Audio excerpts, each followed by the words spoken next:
Ele tem uma voz forte e marcante. Ainda, já deu para perceber, né? Ainda na juventude, fazia locução comercial em carros de som pelas ruas de Goiânia.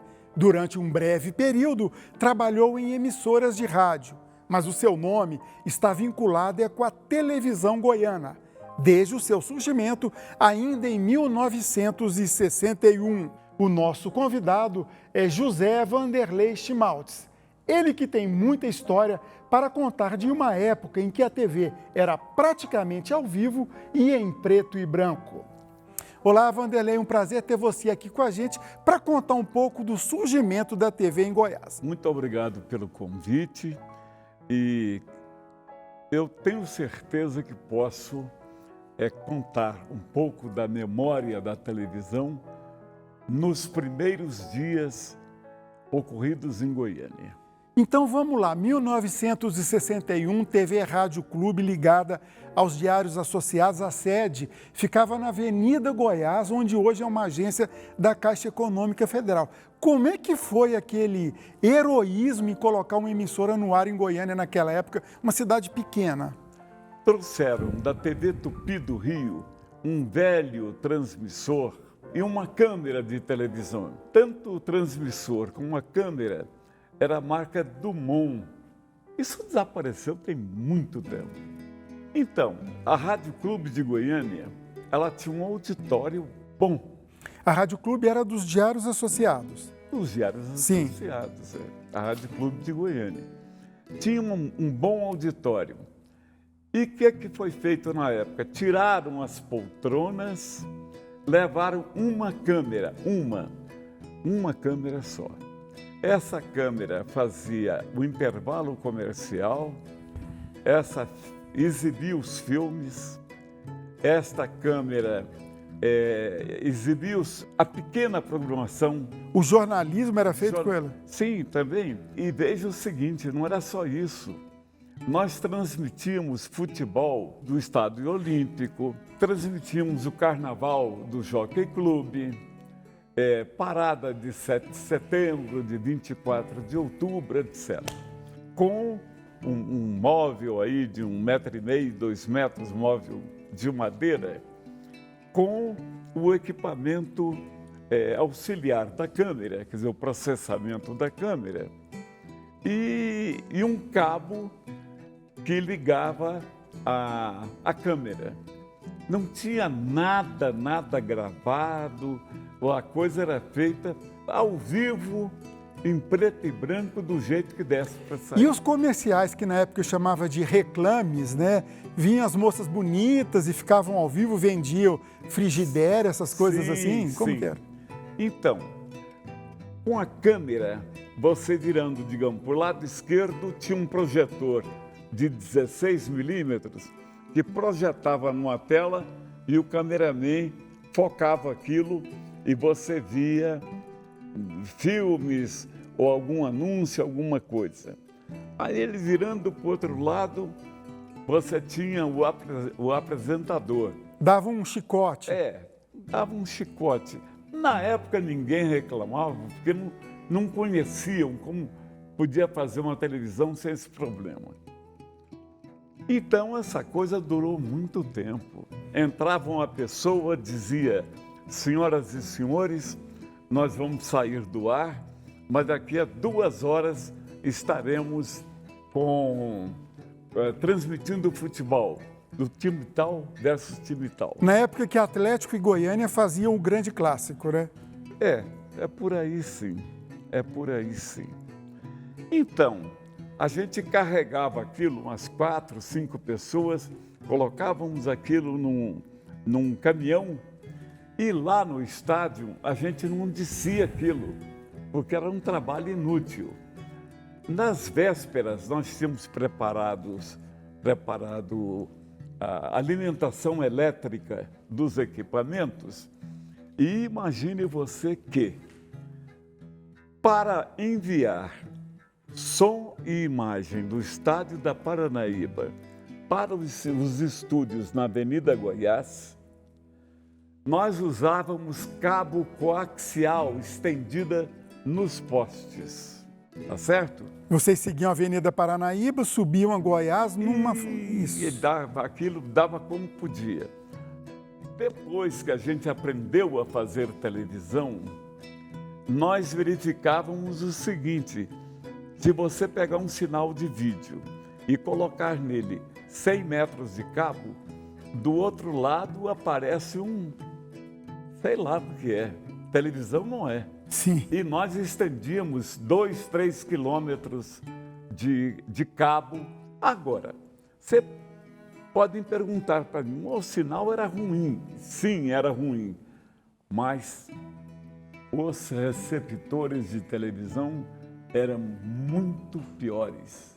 E tinha, por exemplo, quando a TV Rádio Clube entrou no ar, né, que era o antigo Canal 4, hoje, inclusive é a TV Record aqui de Goiânia, tinha receptores nas casas? Como é que fazia para o povo assistir? Vamos lá. Primeiramente, não era Canal 4, era Canal 3. Certo. Então, ali na Rádio Clube de Goiânia, a gente colocou um cano desse de água, de 2 polegadas, uma coisa assim, e colocávamos uma antena diretiva. O que é uma antena diretiva de radiação, de rádio, televisão, comunicação, etc. Ela tem uns elementos e ela faz um foco. Quem estava perto via aqueles sinais. Quantos receptores tinha a Goiânia quando nós começamos a fazer as primeiras transmissão? Que eu me lembro, havia um televisor do Dr. Francisco Ludovico de Almeida Neto. Não havia nada. Nós, na TV, custamos a ter um monitor de TV. A coisa não foi fácil.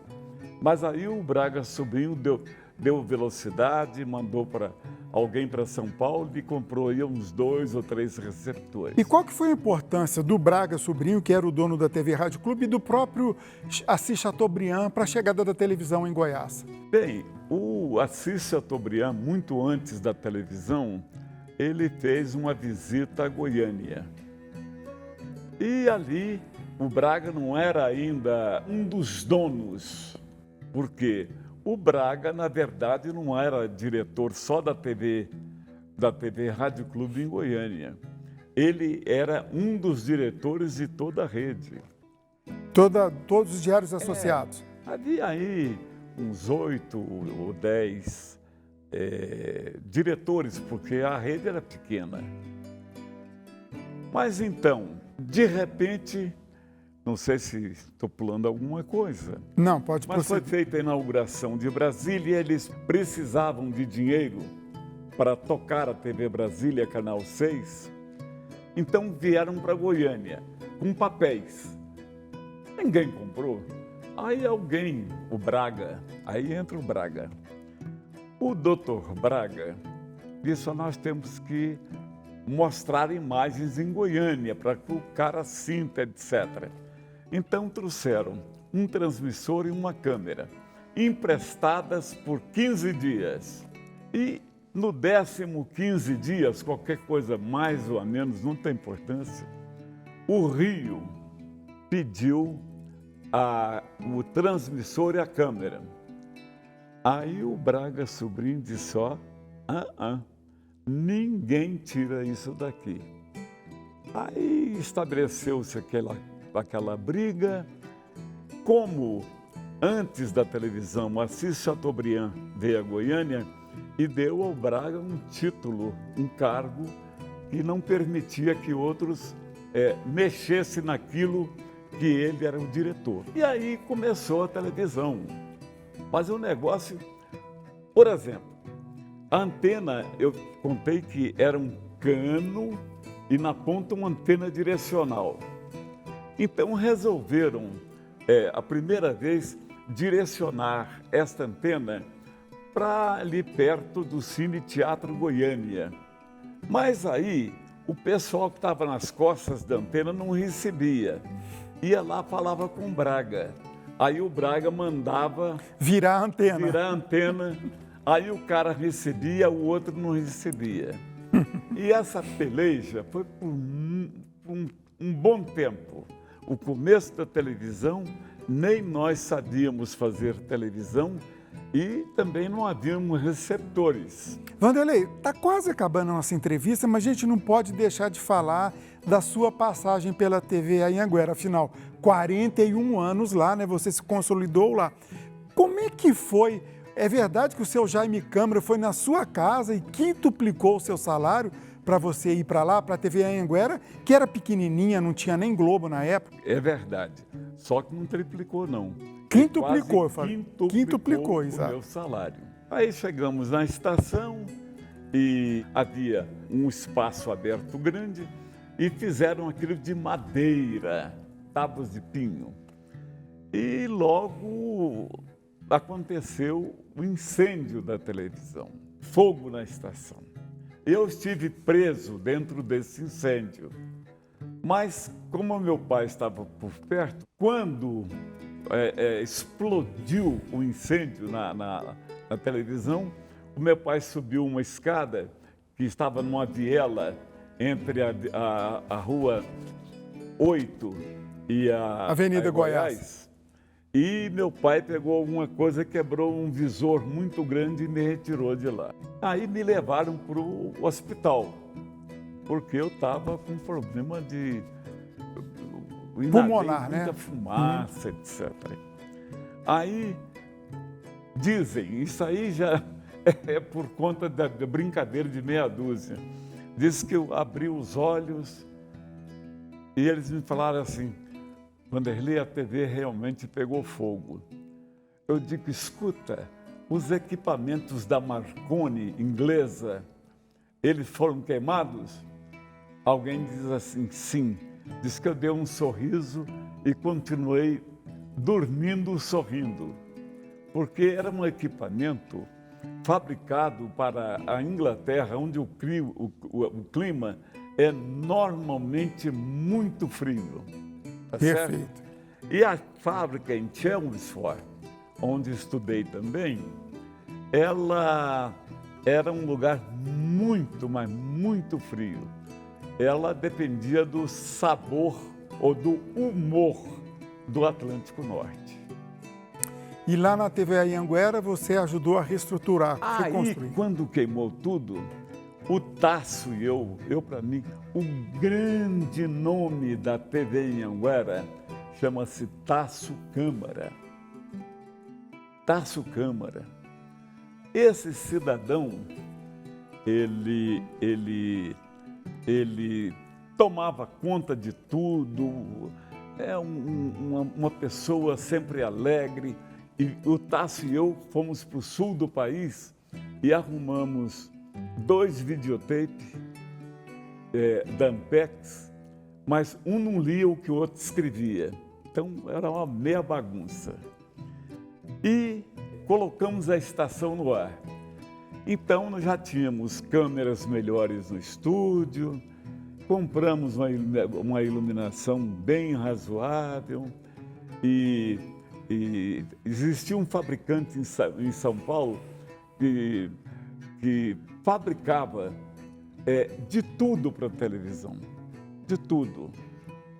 Era do Dr. Jorge Edo, um dos pioneiros da televisão no Brasil, e nós compramos alguns equipamentos deles. E aí montou a televisão. Enquanto os importados chegavam. Perfeito. Aí chegaram os equipamentos importados, aí nós vimos que tinha que melhorar a coisa e já tinha alguma visão de o que seria a televisão no Brasil. Vanderlei, o nosso tempo está acabando, mas daria para a gente fazer uma série. Mas eu agradeço muito, a gente já conseguiu mostrar para o nosso telespectador aquela fase quase que pré-histórica da televisão, muita curiosidade. Vanderlei, que é praticamente a última pessoa, né, do início da televisão, que está aqui para contar a história verdadeira para a gente. Vanderlei, mais uma vez te agradeço muito, foi um prazer conversar com você. Muito obrigado. Muito obrigado. TBC Memória, ajudando a preservar a história de Goiás.